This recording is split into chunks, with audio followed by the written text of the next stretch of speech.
We have with us today from our finance department, Michael Sinaglia, Commissioner Rakowski, Commissioner Neary, and myself, George Needles, present. And do we have anybody on the call, Andrew?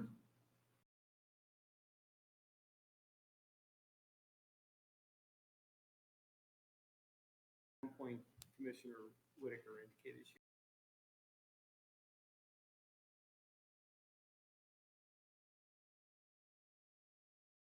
You want to text her, Ed, see if she's going to come on? Okay. So I'm going to turn the meeting over to George because he has the agenda on his laptop and we can go through it. And if there are any questions, we will open the floor up to questions at the end if the public has any comments. Thank you, Joe. So typically we do hold the public comment in the beginning of the meeting. However, we thought since there's some details to this that people may want to ask questions to, if we left it till the end, that would make more sense. The dial-in number for the public comment is 571-748-4021. The PIN number to get into the call is 371-020-582#.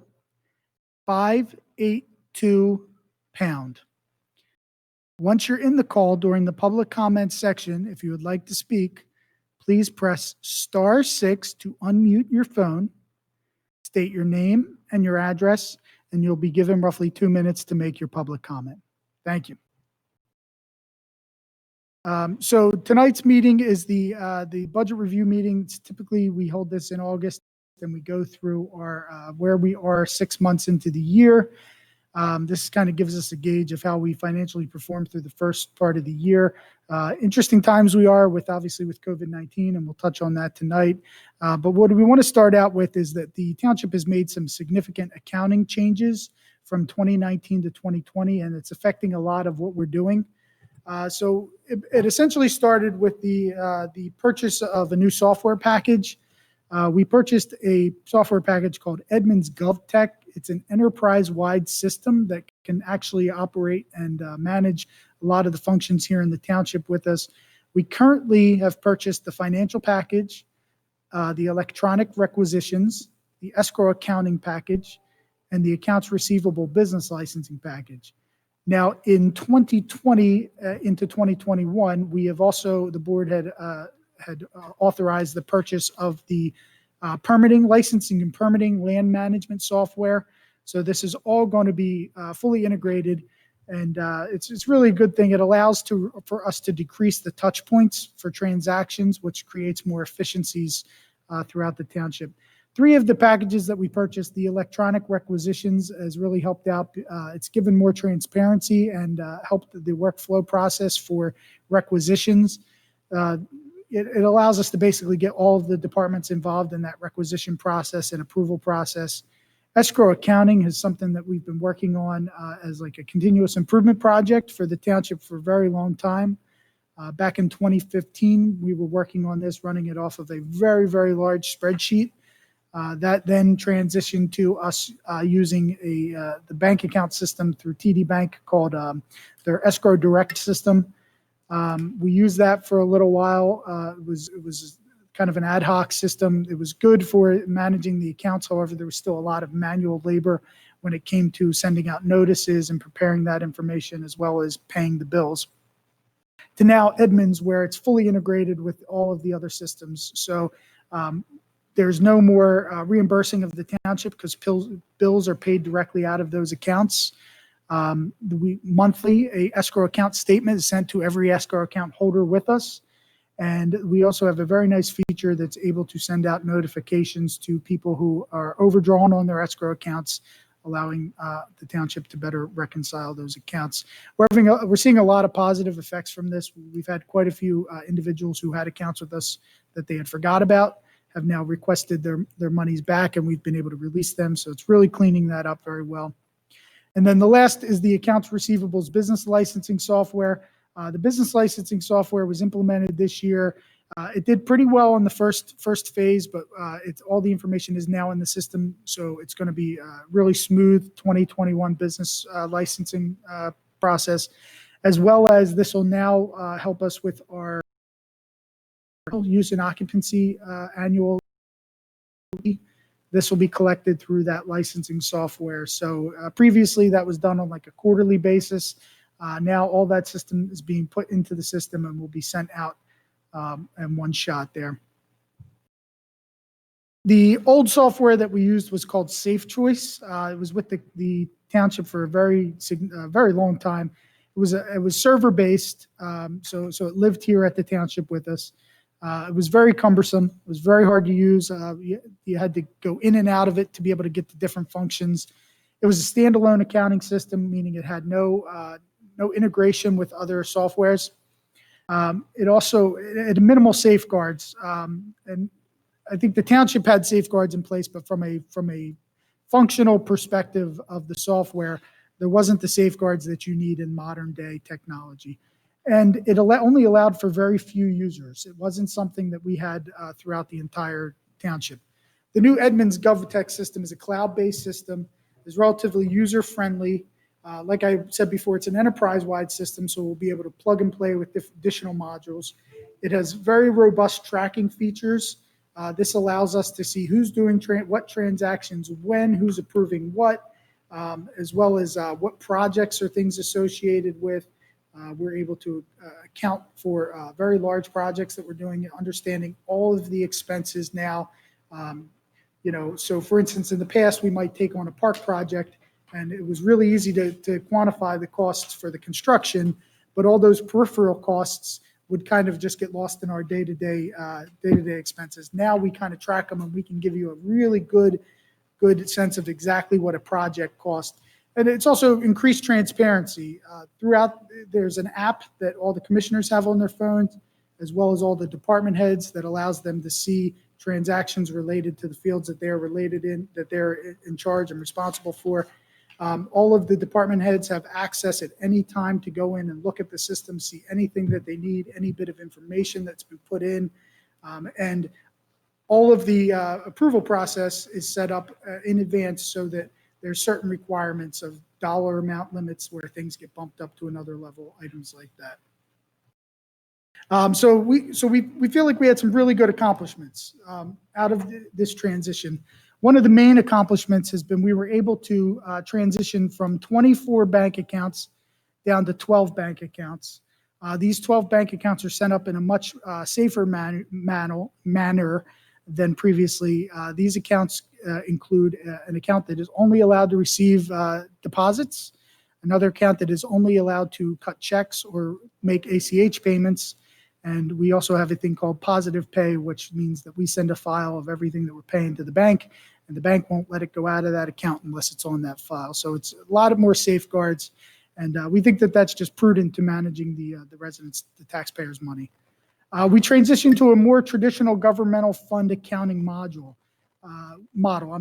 We now operate, we have a public safety fund that we operate the police department out of. We have a recreation fund that the recreation department operates out of, a sanitation fund, a general government fund. All of these funds allow the department heads to better manage their business. They're exactly what their costs and expenditures are. They're able to look at their revenues and see, where they can create revenues that are not tax-based revenues, and really get into the nitty-gritty of running a business. We also transitioned to the standardized DCED chart of accounts. Over time, the chart of accounts that we were using kind of got a little exasperated. We were able to consolidate a lot of those accounts down and use specifically what the standard DCED recommends. DCED is the Department of Community and Economic Development for Pennsylvania. What that does is it's really going to help in preparing our final audit that we're required to prepare each year. Our auditor comes in and now has to reclassify a lot of expenses. That time and money is now going to go away because it's already done in advance. It's also going to prepare the report that we submit to DCED annually. Essentially, the system prepares it for you now. Also, it's increased the participation all around our government and accountability among the department heads for this software. Each department has their own admin, or some are shared for multiple departments, but they put in items. Those items aren't able to go through until they're reviewed by a department head. The department head can review things, and if it has a certain limit, it's got to go to myself. While it's in that transition from going from the department head to myself, the commissioner is notified that, hey, this is in there as an expenditure, and I then determine what's the level of approval it needs. Is this something that needs to go in front of the board? Is this something they approve through the budgeting process? What's the next step? And then once all the approvals are done and it's ready to go, it goes into our finance department, who then can say, I see that this has been approved at 2 to 3 levels. Everything appears to be in order. We can make that payment. So it's really kind of helped us get a streamlined process with that. That's some of our big accomplishments. We anticipate some more for next year. We've been practicing some things in the system that we're going to utilize next year, some things like blanket POs. We're also going to be really digging into asset management as well. Some of the next on the budget is the 2021 budget process. So we want to go over some of the key dates in the 2021 budget process. So obviously today is a key date. This is our first budget meeting of the year. This is the meeting where we review our half-year numbers and kind of talk about where we're at, where we're going. The September 17th, 2020, that will be the meeting where the first budget draft is presented. And that budget is really what we call it like the wish list. A lot of the numbers are not refined. It's kind of a lot of estimates of where we think we'll be and what numbers we think we'll have in. One of the things that we're going to do unique to that this year is obviously with everything with COVID-19, we're going to have to give the department heads a narrative of what we think is going to happen next year. Obviously, we don't have the crystal ball to see what's going to happen, but we need to be prepared that, we may run into similar situations as we did this year. So we're going to give them a narrative that kind of paints not a doom and gloom, but necessarily not a all sunny and, not a cloud in the sky scenario. And we're going to get them the budget off that. And then if we have to reforecast next year, hopefully that'll be in for the positive and not the negative. October 15th is when the second budget draft is presented, and that is when the budget draft is a lot more refined. Typically by then we have our healthcare numbers for the year. The board has met and discussed where they would be with raises for non-contractual employees.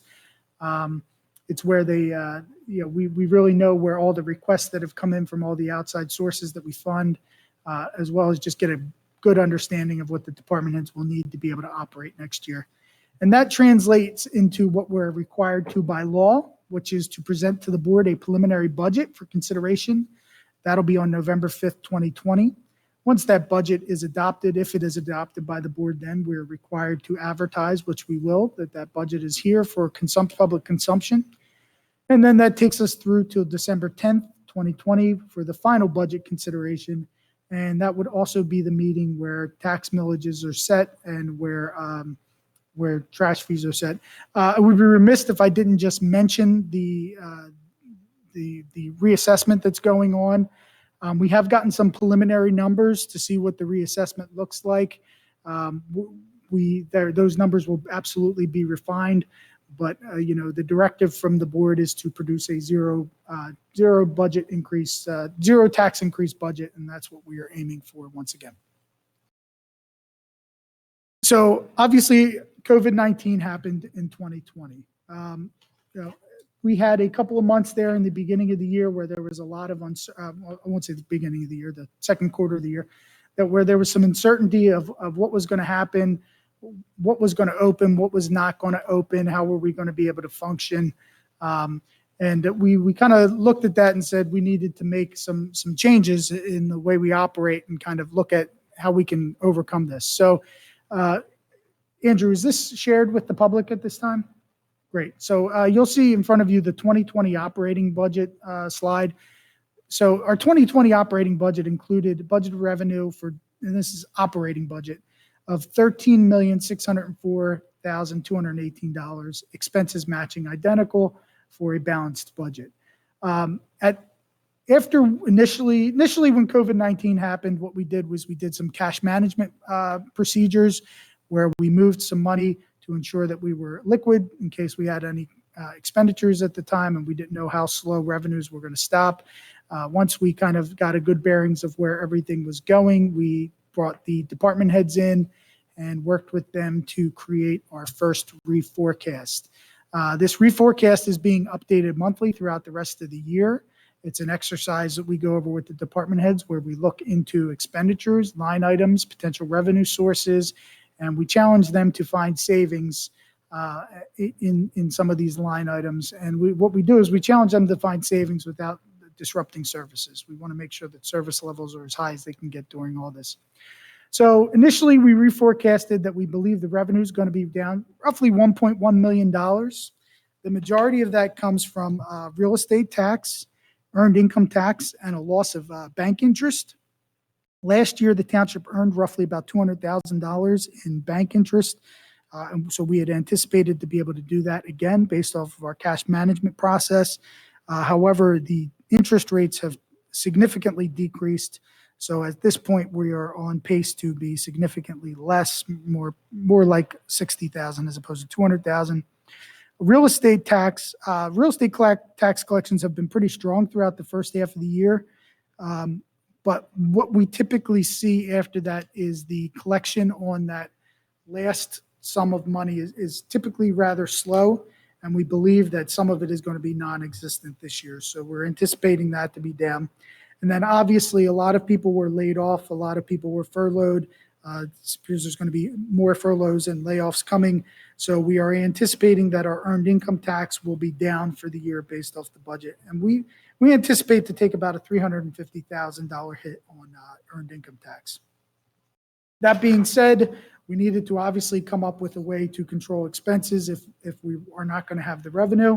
So what we've been doing is working with the department heads to go ahead and take a deep dive into their departments and what expenditures they need to spend this year, what they don't need to spend, looking at things like, we did not hire additional part-time highway help this summer. We've delayed some hirings in some of the departments. We've cut out some of the expenditures that we were fortunate to have a relatively mild winter. So we were able to cut out some of the expenditures from the first half of the year there. And what we ended up with is our first shot at the reforecast at $13,778,256. So right now we are projecting a variance in our forecast of about $577,000, meaning that we need to find $577,000. So how do we find $577,000? Well, we all work together. So over the course of the monthly, we're meeting with the department heads. We amend this forecast depending on what new revenues were found, how did we do based off of the previous month forecast, as well as we continue to look for deeper cuts in expenditures with the goal of being able to get those two numbers to match and have a variance of zero. If that is not the case and we aren't able to get to a zero at the end of the year, we've been very prudent with the taxpayers' dollars over the past years. And there is, the township does have reserves in place, and that could be something that is used, as well as we are looking at the potential of floating a bond that would help us refinance current debt, as well as handle long-term liability costs that we have for pensions and post-retirement healthcare benefits. So the board recognized that this was a priority of the township early on, and we had a strategic planning session where we talked about these different options and kind of came up with the board came up with a game plan going forward. So we're going with that at this time. So that's kind of the COVID-19 reforecast. So from where we're at this point, our actual year-to-date revenue at this point is $8,915,623 as of June 30th. I'm sorry. That represents collections of about 71.2% of what we budgeted, that $13,604,000.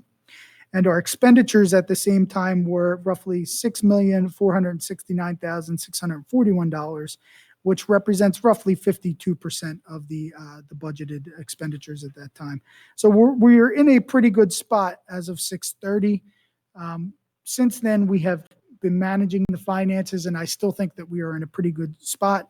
We are managing to the forecast number now. We are not managing to the budget number. So it's kind of what it's doing is it's forcing everybody to look at things and determine what's the best way to save money here. Did anybody have any questions about any specific expenses, specific departments, anything like that that we can look into? Just the revenue part, 364, weed cleaning. So those are, that's our nuisance liens that we place on properties for where we are required to maintain them. So during the year, if a property becomes abandoned and no one is taking care of that, we send out the highway department to maintain the property after we follow the appropriate protocol for the International Property Maintenance Code to get the property in a violation state and then designated as vacant. They send out a bill twice to the homeowner or property owner. At that time, if it's not paid, we lien the property. So that number is what we collect on liens throughout the year.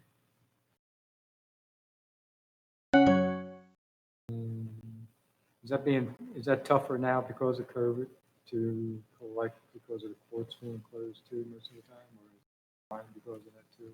Well, we did see some money come in since then, and we're pretty confident that we're going to come pretty close to this number, this 75 number. We're actually still seeing homes sell, and that's typically where you get that money back from, is when these homes do sell. So it's actually a good thing that the real estate market is stayed hot. That $3,500 lien that we just collected. Correct. Just a couple comments about George's overall presentation. One of the things that always concerned me about the old safeguard system was there was not a lot of security involved with it. And I think the new system, the admin system, has more security safeguards, which protects the funds and financial assets of the township. I know the auditors are also happier with the system based on conversations with the staff, because they now can look into something remotely rather than having to come out to the township, dig through the paperwork. They can see the paperwork. So that basically online. So that's going to make it a lot easier and hopefully in the future cut our expenses. And as George said, the results, the reports can be generated now, once the auditors have given their final say-so through the system rather than relying on them to create them. And then I was going to say this for right before the end, but I want to thank George and Mike Sinaglia and Marco for their work with the new accounting system, for the reforecasting, and for managing the budget process. It takes a load off everybody's mind to know that we have three competent professionals doing this work for us. Thank you, Joe. Now you're saying we're going for the balance of the year, we're going with the forecast budget. Am I correct? Yeah, and monthly this will change. So basically, 9/1 by 9/1, we're going to have a new reforecast number. So we're going to present that to you guys, to the board. You'll get that at the caucus meeting of, hey, here's what the new forecast is. Would that be lower than what the June forecast is? It could, but so we haven't seen much drop off right now. So I think that now again, this is a big month for us for EIT. So this month is really the telling month. This would be the month. This is the lagging month. The leading indicator is the jobless reports. The lag here is that this is when that revenue would hit us. So if we're going to see a big downfall in EIT, this is when it's going to start coming this month. And one of the things that we think may impact EIT positively is the fact that a lot of people who work in Philadelphia and Wilmington are now working at home. And if they're cognizant of that, and hopefully they are, they've changed their deductions so that they're no longer paying the 4.5 or whatever it is in Philadelphia and only paying the 1% in Chichester, which may impact us positively. But this forecast is traditionally the way most accountants would forecast. It's very aggressive in terms of cutting revenue because that's your biggest fear, is that all that revenue would not be there. and they've been conservative on cutting expenses. That doesn't mean they're not looking at the expenses, but they're saying, well, let's just imagine that we are going to have to spend that money. So we think that the deficit that we're looking at, or the difference that we're looking at of $557,000, may in reality be much smaller than that. And we are looking at ways to finance that perhaps through refinancing our long-term debt, which the good thing about all of the bad part is that the banks aren't paying us the interest, but the good part is that we may be able to refinance our existing debt at a much lower rate.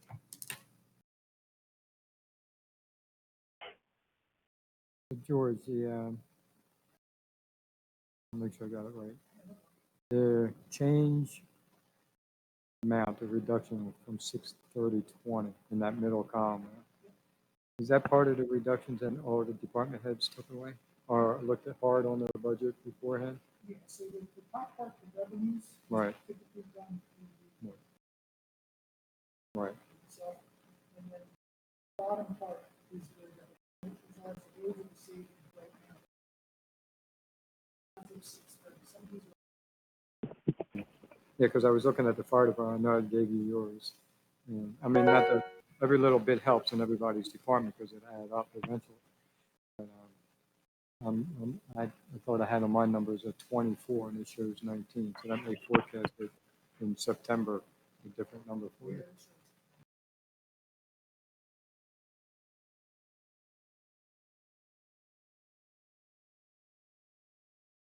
So are there any calls in or anybody watching that might want to have a comment?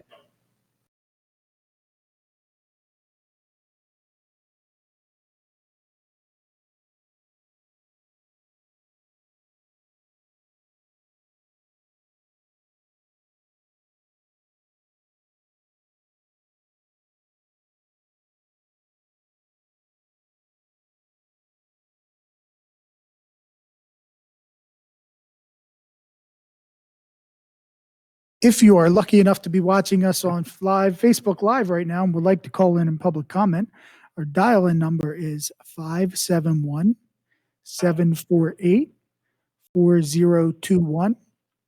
Our PIN number is 371-020-582#.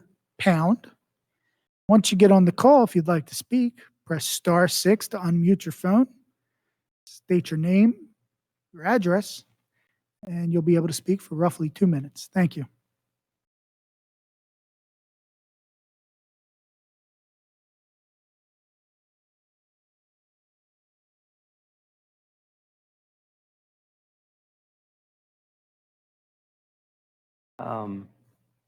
While we wait for that, if there are, at this point, what I would do is we will submit to the Board of Commissioners these reports, and they can start going through them rather than going line by line right now.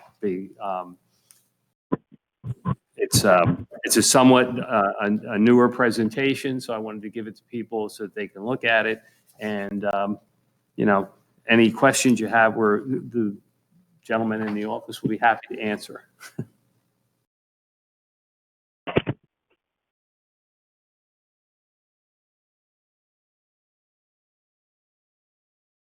Anybody else have any comments or observations or?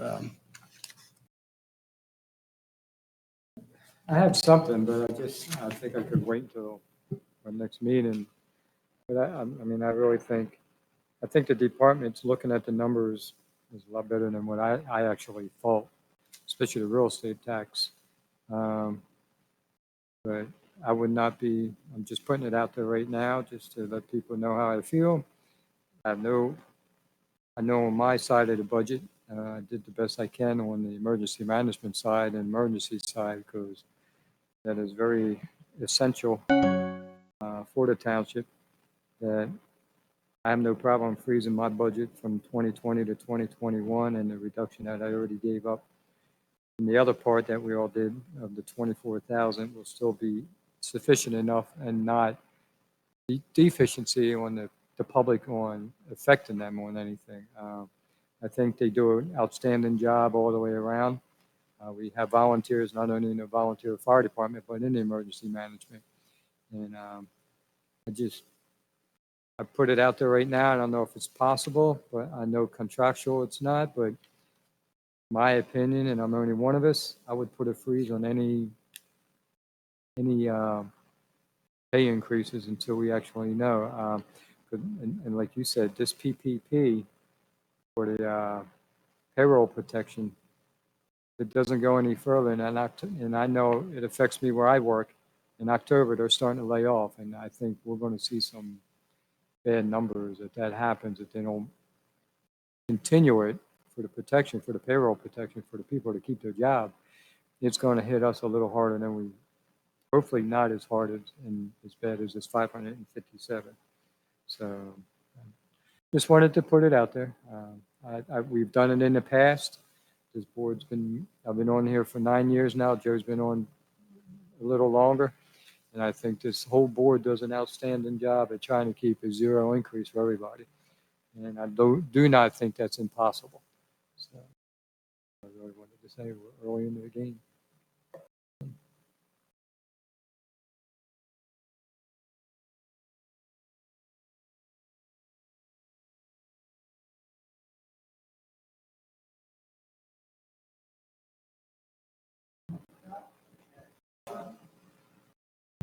If anybody other than Marco is on there, we certainly appreciate your attending virtually this meeting. And with that, we're going to adjourn. Thank you very much.